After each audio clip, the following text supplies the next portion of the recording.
Within 2 days, they gave me an offer, which I rejected. I said, I know this offer will not take, because this is a consulting company. And for me to leave the mine, I was very happy at the mine. But this one, it's just that they do,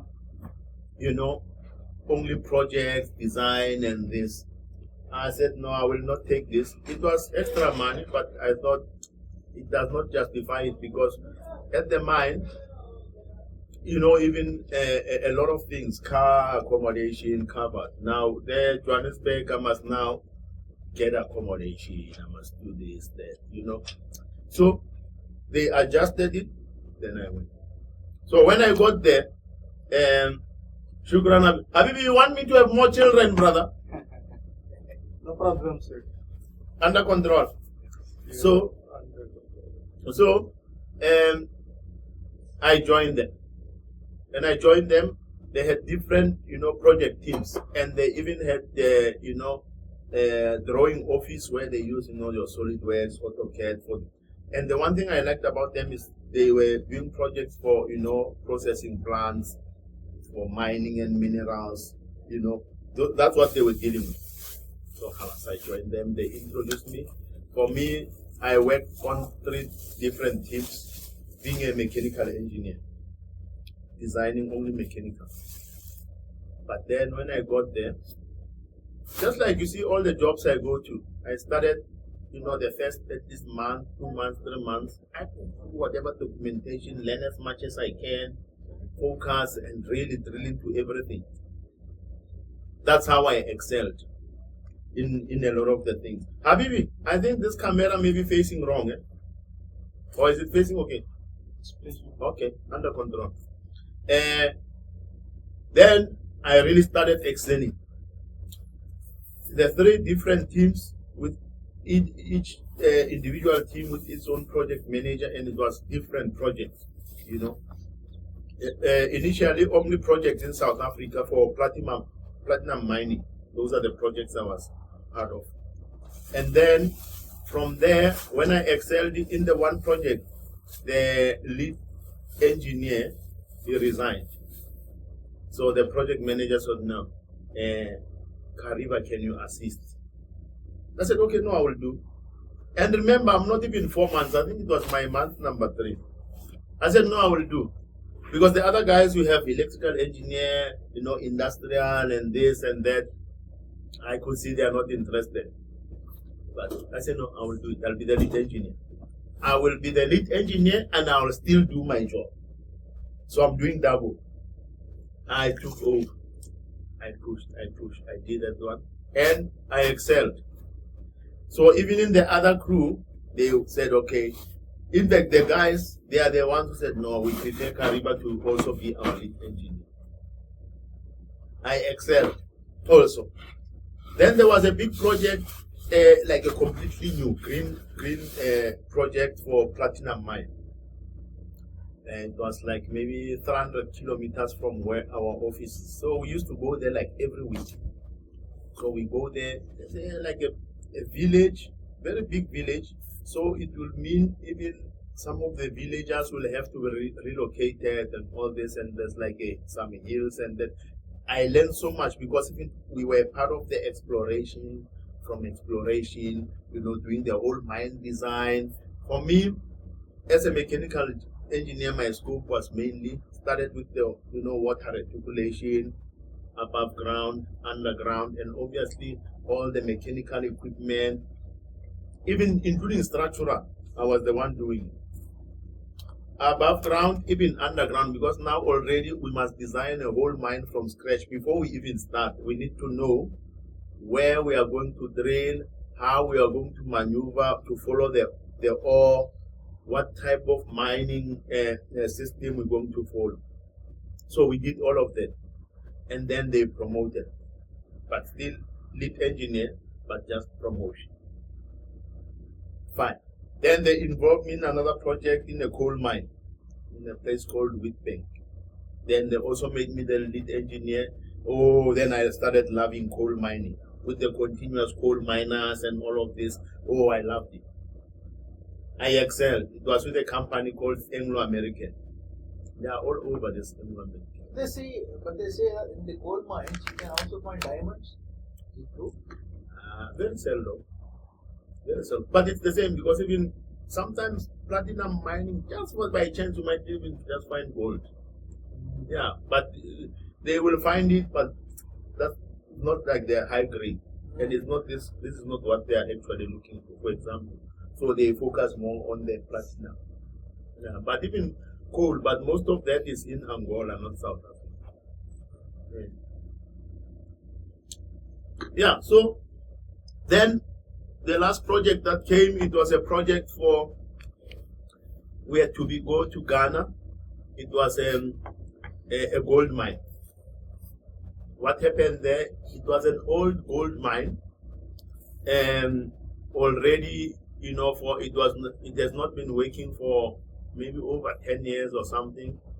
They wanted us to go and do a study, and it was like that one was like 2 kilometers. We go 2 kilometers below ground. Oh, yeah, we do a full study, and all the equipment, even the mining method they were using to say how can they do, what upgrades are needed to make sure it's safe and production and it runs efficiently, because there is still a lot of gold that they can harvest from the mine. So we went there with the team. There were like 9 of us. So I will tell you something. I'll tell you why I'm telling you this. Brother, this team, I can feel already that 10 children are coming. Okay, bro. That's what they said. Dr. Hamoud, I think you will go for 13 children. I think we go there, we fly from Johannesburg to Ghana. Ghana was a 6-hour flight. There's capital city called Accra. Fly there, get to Ghana, we sleep over, and then the next morning, we take, a small aircraft to the mine, like a 30-minute flight. Now, because they said if we are to drive, it will take the whole day, because the roads are not good and too much traffic. Okay, fine. We get onto that aircraft, a small one, like from here to the TV. Now, I'm sitting there, right at the front, just after the pilots. Now, sitting there, still waiting, the up and down, there's 2 guys. There were 3 guys, actually. 2 guys and a lady. Busy. The one guy is a black guy. I see him going there, sitting there where the pilot is going to sit. I get worried when I see a black guy sitting there, because I look at him, he looks like a taxi driver. I say, this black guy, this taxi driver coming here to fly us. Because I know taxi drivers from home, and I saw even the ones in Ghana, they drive the same. So I say, this one? Now, I'm thinking on my own, I'm seeing this guy. Hey, the thing is, if it just been thinking fast, it's like a taxi driver. I say, yeah. And remember, there's nothing, no partition, nothing. Yeah. So all of us, we are watching what they're doing. Then, second comes, is the Indian guy. I'm seeing, I say, Indian and black guy flying us, today I'm in trouble.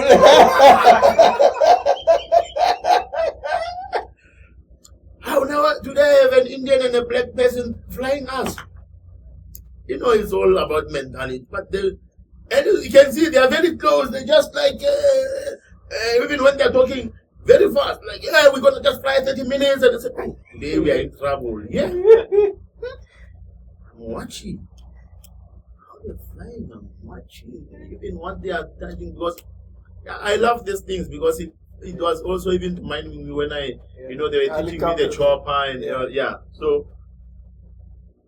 that thing is too small. Even when it's taking off, it's like a bed. It's like, I don't like it.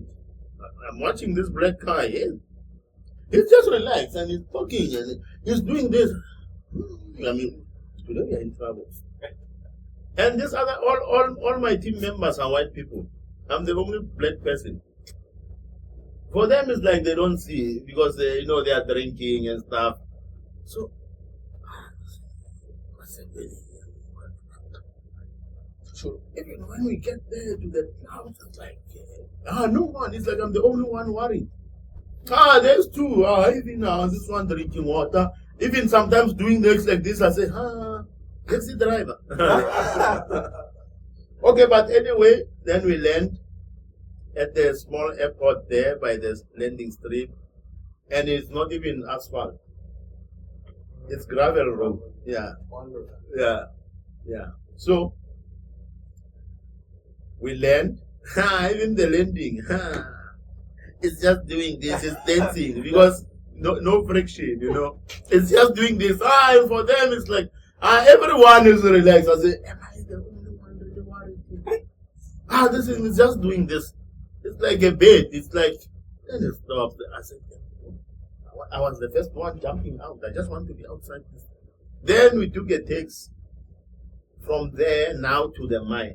Another 30 minutes. Woo! Ghana, they say Ghana is rich in gold. A lot. And the people, very, very nice people. Very nice. When did we get to the mine? Okay, that day we went to, the place we are going to be staying. They said tomorrow morning, 6 a.m., we get ready, get into the Kumbi, go to the mine, go to the gold mine. You'll understand why I take you to the gold mine, because something very interesting happened at the mine, our first meeting. Then we get there, everyone, we are in a boardroom, even the mine management come, and we have some other young engineers they want us to work with because they are familiar with the mine and so on. So we're gonna go with them, underground. Then they give us all the safety gear, overalls, everything.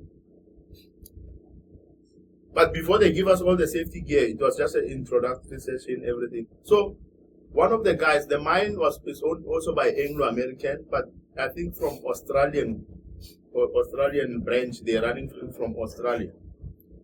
So there was one white guy, one of the big shots there for the mine. Because first time, obviously, we don't know, we still have to introduce ourselves to them and them to us.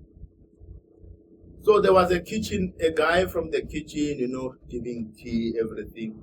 So this guy comes from Australia. He's not here full time also. So he came from Australia. So he also sees me.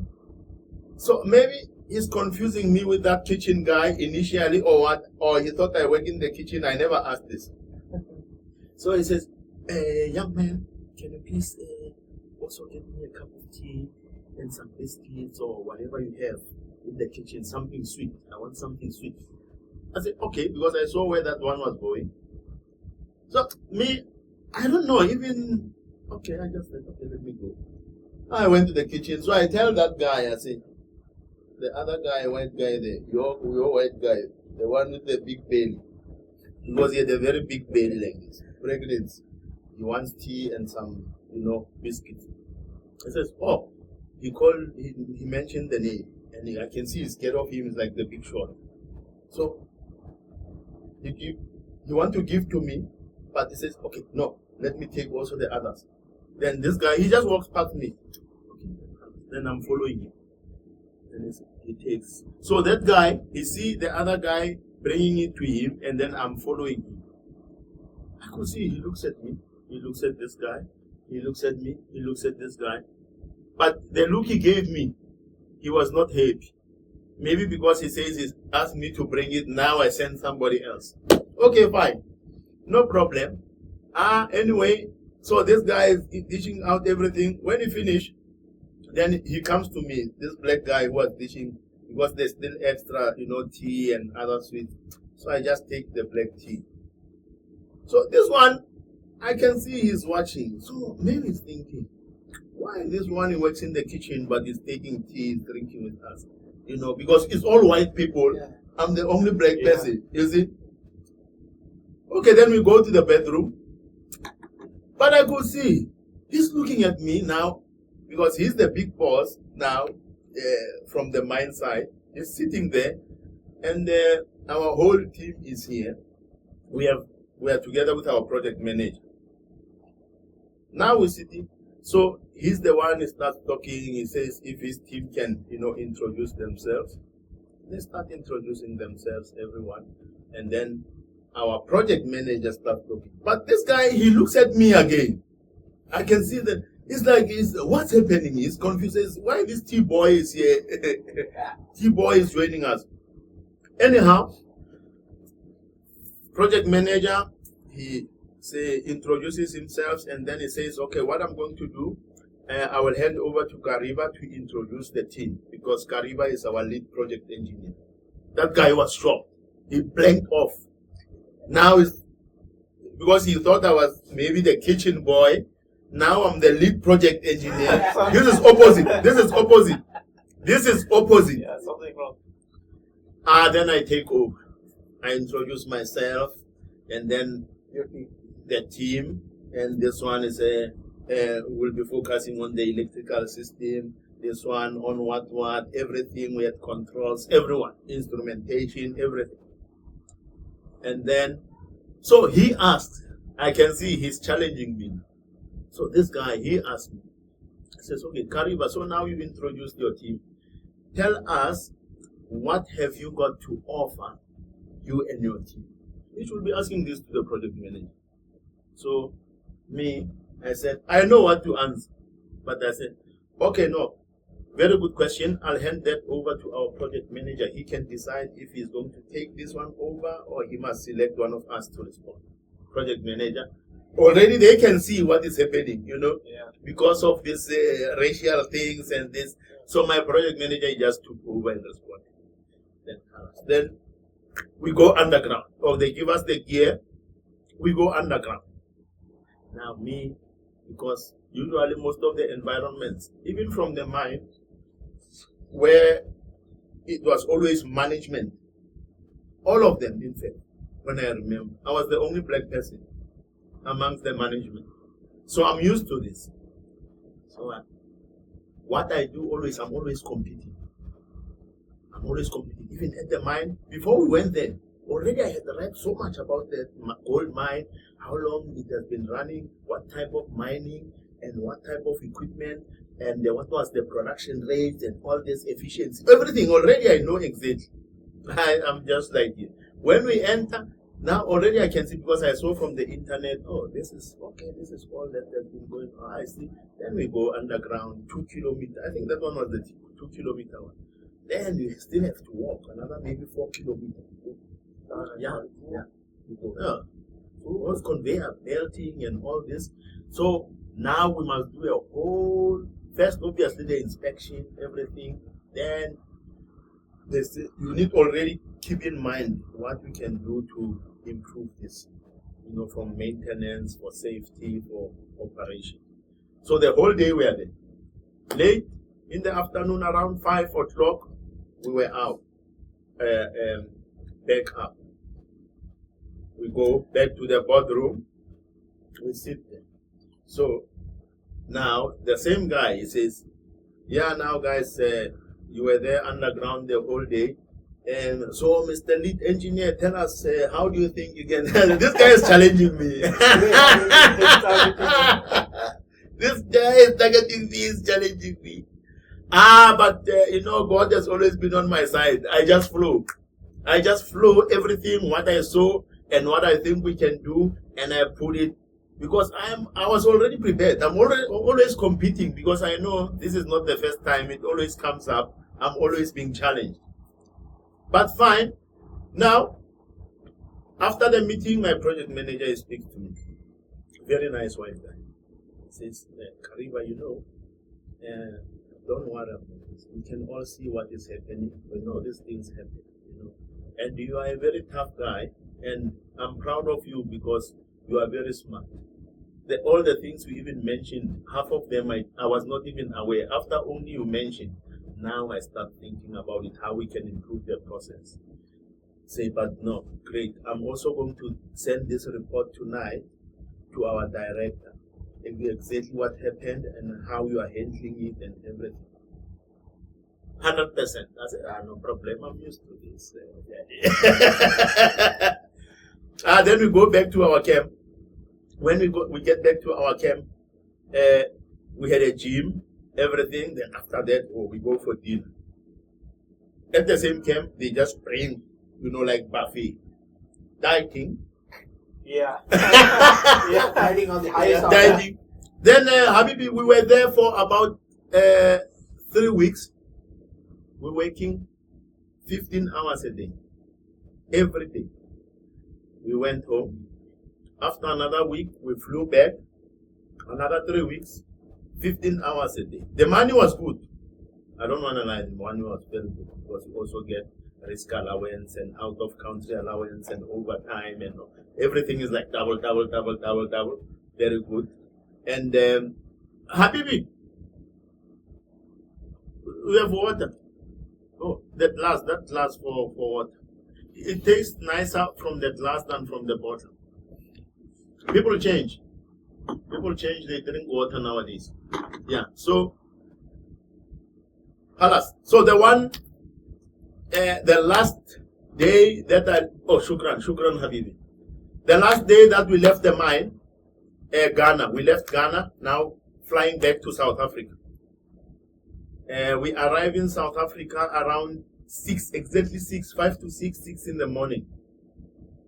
It was in like around August month or so.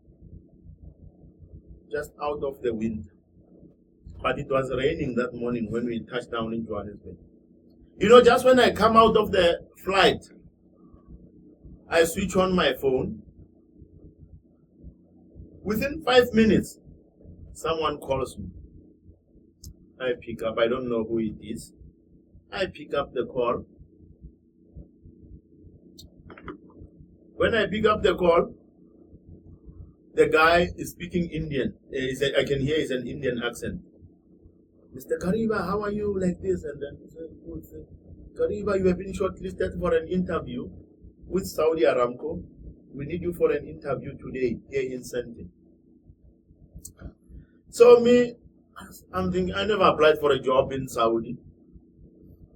I never applied. This one, I just thought it's a scam. I just said, I never applied for a job in Saudi. He said, yeah, no, we came across your CV on LinkedIn. So, we would like you to come for an interview. We have been shortlisted. I said, but how can you shortlist me if you did not even interview me at least, online or something? Because I did not believe this. You did not upload your resume anywhere online? No, he said on LinkedIn. He saw it on LinkedIn, yes. Then I said, okay, no, I will come. He said, what time will come? I said, no, I just came out of the flight now. I'm coming from Ghana. So he even asked me, oh, Ghana, what are you doing in Ghana? I said, we went there there's an old gold mine, just to do a study on how we can revamp it and have it run again. Said, oh, that's very interesting. Yeah, you must tell them at the interview. It's very interesting. I said, okay.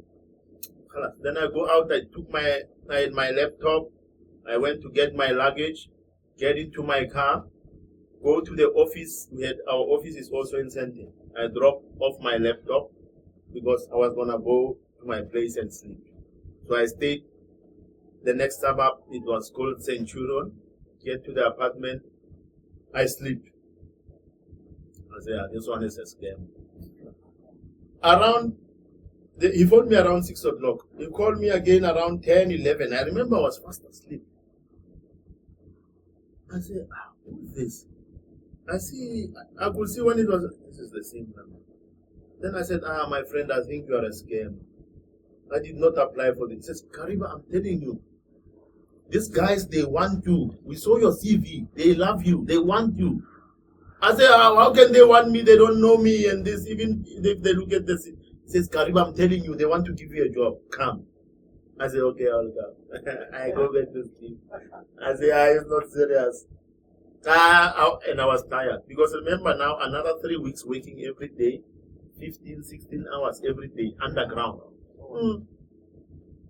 Then, halas, I'm sleeping later, I wake up, I remember I take my car, go not far, there's like a gas station with car wash. Then I buy, juice, water, relaxing. He calls again. I say, yeah, I'm coming. I say, I will not go there. please. These are scammers, maybe. I say, are you sure you want me to come there for interview? He says, Kariba, please, I'm begging you. You have to come. This is Saudi Aramco. I say, okay. I drop. I'm not interested. Finish car wash. Then I go to a restaurant. I remember I buy some food. Then I go to my place again, relax, watch movie. 4 p.m. This guy calls me again. I say, oh, okay. He says, Kariba, we are here until late tonight. Please come. I said, but the traffic is very bad here. He said, no, don't worry. We are waiting for you. They keep on asking me about you. He tells me the name of the hotel. I say, oh yeah, I know, Michelangelo, I know the hotel. He says, come. And this is the most expensive part of Johannesburg. Michelangelo is also one of the best hotels. You know, Michael Jackson used to go there quite often. So, I said, okay. And it's still raining. I said, okay. Let me see. He said, he even said, I must bring a hard copy of my CV. Okay, I have a hard copy of my CV. I said, okay, let me just go. I have nothing to lose. Now I'm well rested. I'm only going to work tomorrow. I left there from my place around 6 p.m. because I wanted the traffic to subside. And I said, okay, now I'm going to go opposite the traffic, so it's fine. Then I go, get to Michelangelo. When I got there, it was like 7:30. When I get there, I just get there making noise. Hello, everything under control. It was the guy, it was one of the guys from Alphala. Everything under control. You guys, Mr. Come, oh, you can finish. I'll just taste this one. Or you can leave it there. Stop it. Maybe we can pray.